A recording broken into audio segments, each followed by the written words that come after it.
प्रश्नावली 13.1 का question number 9 है। ध्यान से इसको समझते हैं। देखिए, बोल रहा है कि एक बेलन है लकड़ी का और उस बेलन के दोनों सिरे से क्या किया जाए, खोद के, लकड़ी है तो उसमें से खोद के निकाल लिया गया है अर्ध गोलाकार दोनों तरफ से, मीन्स दोनों तरफ से अर्ध गोला निकाल लिया गया है। अब ध्यान से समझिए कि ये एक बेलन है और बेलन जो होता है ये इस रूप में होता है, मीन्स ऊपर एक वृत्त और नीचे एक वृत्त। तो जब इसका संपूर्ण पृष्ठ क्षेत्रफल आप निकालने जाते हैं तो क्या करते हैं कि इसका जो वक्र पृष्ठ क्षेत्रफल है 2πrh, उसमें πr² ऊपर के लिए और नीचे के लिए πr², मीन्स दो बार आप जोड़ देते हैं, एक ऊपर वाला वृत्त और एक नीचे वाला वृत्त। लेकिन ये बोल रहा है कि इसमें से खोद के निकाला गया है, मीन्स यहाँ से और वृत्त को क्या किया गया, इस वृत्त को बढ़ा दिया गया, खोद के अंदर से निकाल लिया गया और इस वृत्त को भी अंदर से खोद के निकाल लिया गया। तो जो इसका पृष्ठीय क्षेत्रफल होगा वो घटने के बजाय और बढ़ जाएगा। इसलिए आप अर्धगोला का जो पृष्ठीय क्षेत्रफल निकालिएगा, ये बेलन के वक्र पृष्ठ क्षेत्रफल में आपको अर्धगोले का भी वक्र पृष्ठ क्षेत्रफल क्या करना पड़ेगा, उसमें जोड़ना पड़ेगा, अर्धगोला दोनों का क्षेत्रफल। तो इसके लिए जब आप निकालने जाइएगा तो सबसे पहले जो दिया हुआ है उसको हम लिख देंगे और फिर आगे बढ़ेंगे। तो हमको दिया क्या हुआ है, तो ऊंचाई दिया हुआ है, तो हम लिखेंगे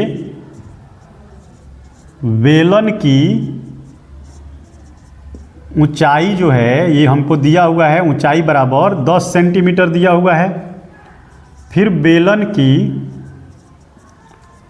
त्रिज्या दिया हुआ है, त्रिज्या बराबर हमको 3.5 सेंटीमीटर दिया हुआ है। अब हम उस ठोस बेलन का संपूर्ण पृष्ठीय क्षेत्रफल निकालने जाएंगे तो उसको लिखेंगे कि ठोस बेलन का संपूर्ण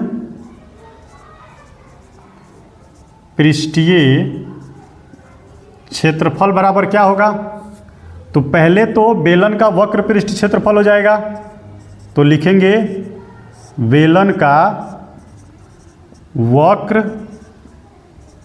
पृष्ठ क्षेत्रफल और इसमें हमको जोड़ना पड़ेगा दो अर्धगोले का क्षेत्रफल, मीन्स 2 गुने 2 अर्धगोले का क्षेत्रफल। अब बेलन का वक्र पृष्ठ क्षेत्रफल क्या होता है, तो ये होता है 2πrh और अर्धगोले का क्षेत्रफल क्या होता है, तो ये 2 तो पहले से है, ये हो जाएगा 2πr²। ये अर्धगोले का क्षेत्रफल है और ये वाला 2 जो है ये एक ऊपर नीचे दोनों तरफ गोला है, इसलिए ये वाला 2 हमने लगाया हुआ है। अब जब इसको हल करने जाएंगे तो यहाँ पे 2πr है और यहाँ पे भी 2πr है, तो बाहर निकाल के फेंक देंगे, तो 2πr और इधर बच जाएगा h और इधर बच जाएगा 2 और यहाँ से एक r बचेगा तो 2r बच जाएगा। 2 के जगह पे 2 लिखिए, 22/7 पाई का मान और r का मान हो जाएगा 3.5।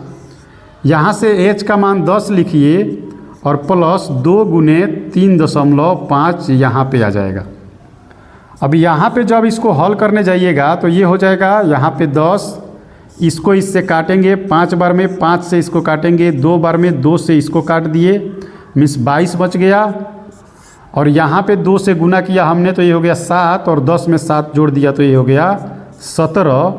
और जैसे यहाँ पे हो गया 17 तो जब हम इस दोनों को गुना करेंगे तो गुना करने के बाद क्या आ रहा है, तो 17 में हमको 22 से गुना कर देना है, तो हम करेंगे 7 दूना 14 के 4 हाथ में 1 और 2 एकम 2 और 1 3 और यहाँ पे फिर करेंगे 4 और 3 तो ये आ गया 4 और यहाँ पे आ गया 7 और यहाँ पे आ गया 3, मीन्स 374 जो है 374 सेंटीमीटर स्क्वायर हमारा क्या हो गया, ये हो गया आंसर। और ये हमारा रफ वर्क है, तो यहाँ पे हमने क्वेश्चन को हल कर दिया। ठीक है, अब ऐसे ही इम्पोर्टेंट क्वेश्चन आप बना लीजिए अपने बोर्ड के लिए और हमारे प्ले लिस्ट में जाके, और जितने भी पहले से मैंने क्वेश्चन बनाया हुआ है तो प्ले लिस्ट से सारा क्वेश्चन देख के और तैयारी कर लीजिए। ये बोर्ड के एग्ज़ाम के लिए बहुत इम्पोर्टेंट है आपके। ठीक है, थैंक यू।